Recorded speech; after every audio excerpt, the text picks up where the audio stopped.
Hello, everyone. Thank you for joining us today as we talk about our topic of honoring World Mental Health Day. Today, we are going to be talking with many of our Mental Health Association of Rochester peer group. These employees are New York State certified peers and are here today to share with us their personal stories as well as how they honor World Mental Health Day in the work that they do here at Mental Health Association. I'd like to take a moment to thank our sponsors. Without them, this broadcast would not be possible. I'd like to give a special thank you to Wegmans Food Markets, Toshiba Business Solutions, Crosby Brownlee, Brown & Brown, Canandaigua National Bank, Stern Properties, and QCI Asset Management.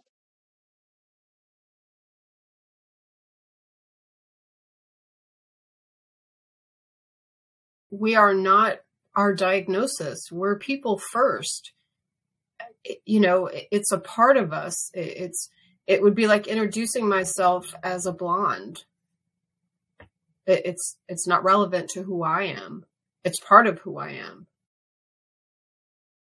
I think, honestly, that everyone's a human being and they deserve respect and dignity and to be treated as you would anyone else, regardless of their diagnosis. Angie really said it best, is that we are not our diagnoses. There's a statement, I don't remember who said it, but it goes, walk gently in the lives of others. All wounds are not visible. And that's very true. I think the world would be a lot better place if there was more kindness and more patience. And I think that in itself is very important for people who are out in public with someone and they're experiencing they're experiencing those symptoms that they may be having, and being out in a public place, it can be a very daunting experience. So having patience is an important thing. Well, the first thing I have to say that it's not a story, it's not fake, it is a real condition, whether it is due to trauma, whether it's due to a disease, an illness, genetic. It is a real topic. And I work with parents that have children that have mental health challenge, and I do also have children that have mental health challenge. And it's a real struggle. It's a struggle that we parents face every single day, and we have to navigate, sometimes alone. That's the reason why I'm here, to help parents navigate that. What I would like people to know about mental illness is that structure is important. By that I mean, don't be afraid for me personally, if I'm having a bad day or what have you, don't be afraid to tell me the truth in a nice way. We're still human beings. We're just having some struggles right now, but we appreciate, I appreciate honest input, but in a loving manner. Everybody's different with their own special needs. You can't just put a label on them, and everybody has to be heard and noticed.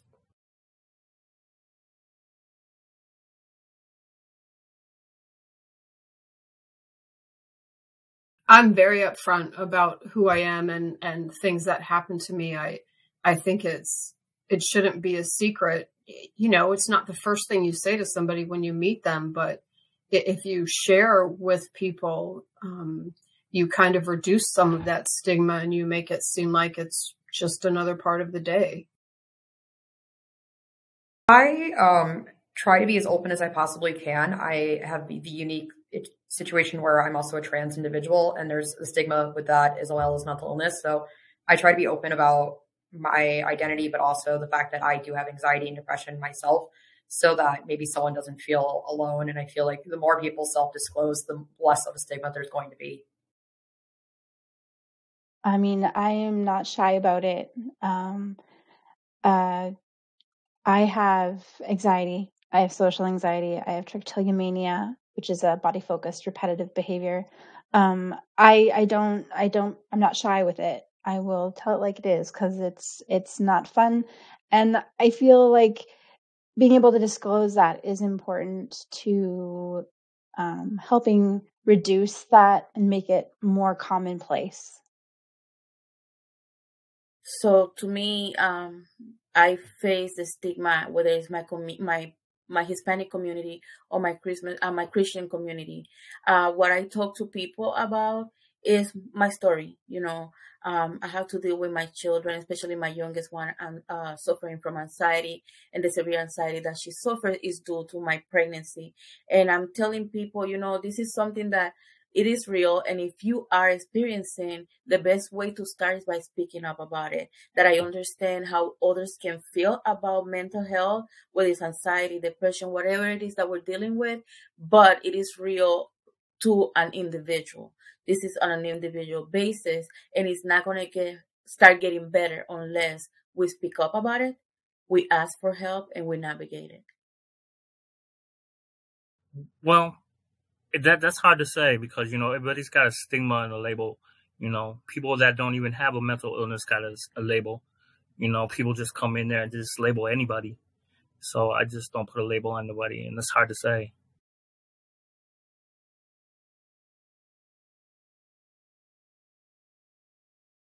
For me, it's trying to find the balance. When I get overwhelmed with things, I try to have that conversation with myself about what can I do to make things a little bit easier. But my biggest thing always is if I'm doing something and it's not working, what am I going to do next? I'm always searching for something to try next. It was that same situation with my son and his autism. If something wasn't working, we were constantly looking for another method, another way, another avenue, another path, something. So for me, it's the same thing. If it's not working, I'm going to find a way to make it work. I think it just means to be as healthy mentally as you possibly can. So to have a balance between, things that might cause you anxiety and times for just self-care and just being better for yourself. Personally, my mental wellness is all about keeping in check of where my anxiety sits. So, how am I feeling in the morning? How am I feeling, around lunch? What am I feeling after work? What do I need to do to keep that balance? Like Sam said, just keeping that balance at a level place, not like a roller coaster. So mental wellness, it can look different in everybody. To me, as a parent, it means if I'm well, my children are well.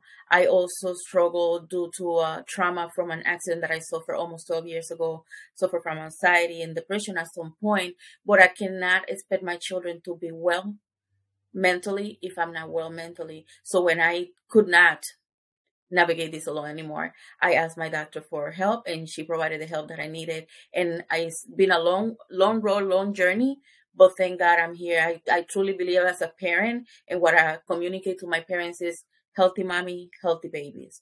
So that to me is my wellness when it comes to mental health. Participating, not being alone.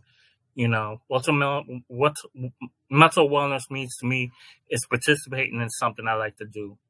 When the world shut down, I got lost. I was stuck to myself. I had nothing to do. So, yeah, I started feeling lost and lonely. I just like to paint, ride my bike if I can, just being active.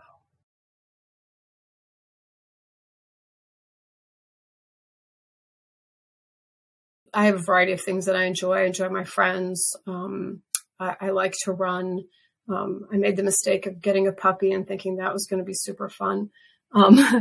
So I think the biggest thing is recognizing that you need to take care of yourself and you need to be able to recognize when you're not doing well. I'm very good at reaching out to someone and saying, I'm not doing well, help.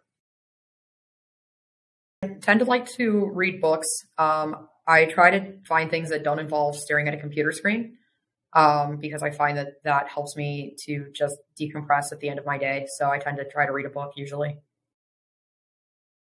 So my self-care, because I have trichotillomania, I focus a lot on what my hands are doing.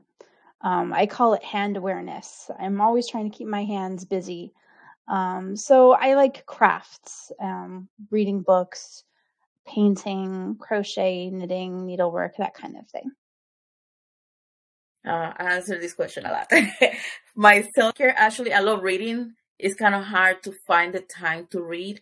That's one thing that I do every single day. At the end of the day, my shower is an hour long, but in the shower, I'm singing, I'm worshiping, I'm praying. That's my personal self-care. Everybody knows once mommy get in the bathroom, don't knock on that door because it's not going to be open. But yeah, you have to find a way to take at least 5 minutes to do something that you like. Or the things that I do during the weekend, I love to binge on my crime shows. So I sit down and just watch TV. Self-care is so simple and people feel like it's complicated and expensive and you have to go to a spa and get a massage. No, self-care is doing what you like and making the time to do what you like. My faith is very important. So what I do is be grounded in my Bible and grounded in my faith in Jesus. I take walks. I listen to music. And I think consistency is the key point for me. I notice that if I don't do certain things in my daily routine, example, eat breakfast, be in my meditations, take about 10 minutes of myself to just settle down and regroup for the day. And then if I have to change my self-care routine, I do it. Nothing's written in stone. It depends on how I'm feeling. But the fundamentals of what I just described are definitely key for me.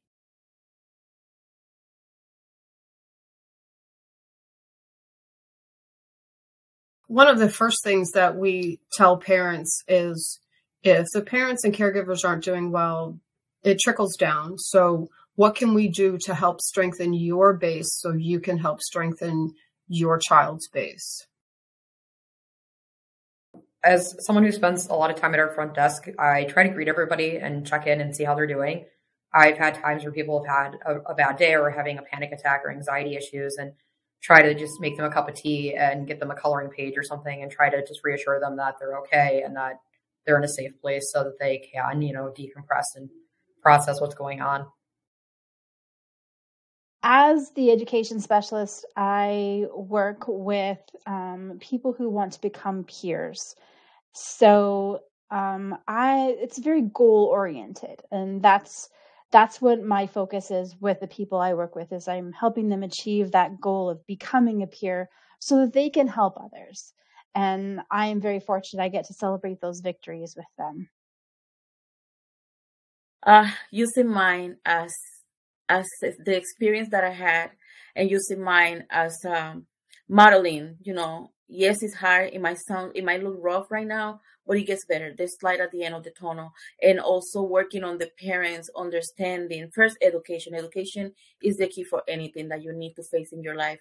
Getting yourself well educated, well informed, making those informed decisions are very, very important to be able to navigate the healing process of your mental health. So I talk to my parents and I tell my parents, what you're going through is heavy. It is real and it's very overwhelming to you. So how can we start getting you better so your kids can be better? And I navigate that with them. If they need support, finding a mental health provider, if they need help with self-care, taking that 5-20 minutes out of the day to take care of themselves, I support them through that. And I model by navigating this with them. I just walk the walk with them.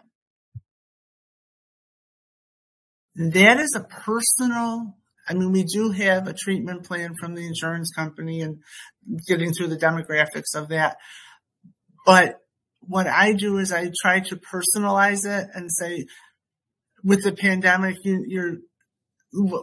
you're isolated. What would you like to do to be less isolated? I don't just say, okay, you need to be less isolated. Let's do so-and-so. Let's do A, B, and C. What I try to do is say, what would you like to do to be less isolated? During the pandemic, I walked around my apartment complex on the phone with a member on her phone, and we watched the birds, and we trying to connect in a way that we would have preferred to do it in person, but I tried to provide other ways to get outside, going outside the box, if you will. Let them express what they're going through. I told them it's about them, not about me. If you want to sit there and cry, scream, yell, cuss, it's all about you. I just sit there and listen to them. And I hope I can help them and steer them at the right direction to get some resources that can help them.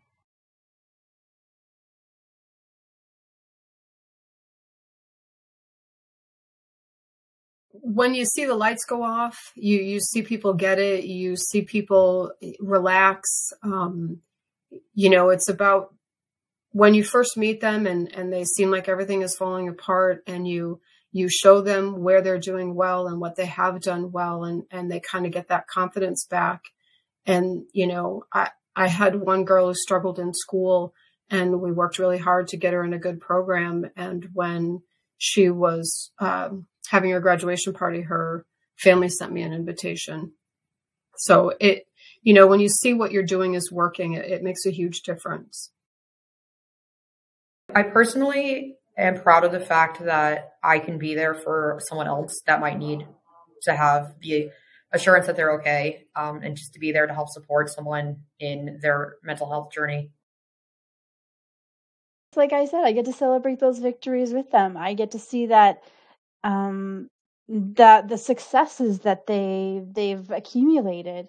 It's all about taking those steps back and saying, wow, I made it to the top of this mountain and look at the view. The ability to help people heal while I'm also healing. So this work that I do is very rewarding. The fact that I had to struggle alone for so long with my daughter in the different system, especially the education system. When I first came to MHA, I was like, where was this? Like 10 years ago when I needed it. But now I have the satisfaction to help others that are struggling the same way that I struggled with my daughters before. And the rewarding is to see the outcome, to see parents being empowered and take it on their own and taking the advocacy for the children on their own. That is very healing to myself. And also I can see the healing process happening. So this job is extremely rewarding, and I absolutely love what I'm doing. Well, there's a lot of things, but I am very proud of the work that I do, because for a long time I didn't think that I could do anything. Let's regress a little bit. I was the medical model, when with my illness, and it just wasn't done. You just sat in a corner and, oh, she's depressed, or she's high strung, or she's this, just snap out of it, blah, blah, blah. But what I've learned when I went through pros,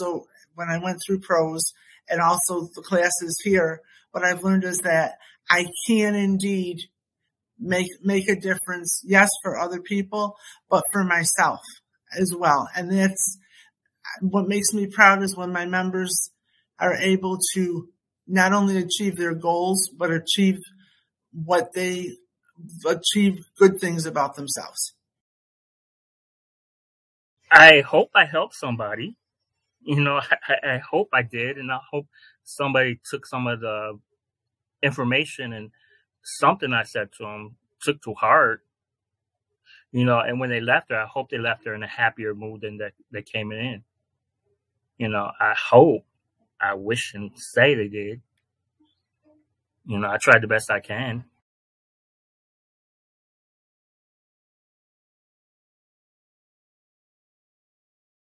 Every department we have has something that can help people. For us, with a situation with parents, we would often ask them about, what do you do to relax?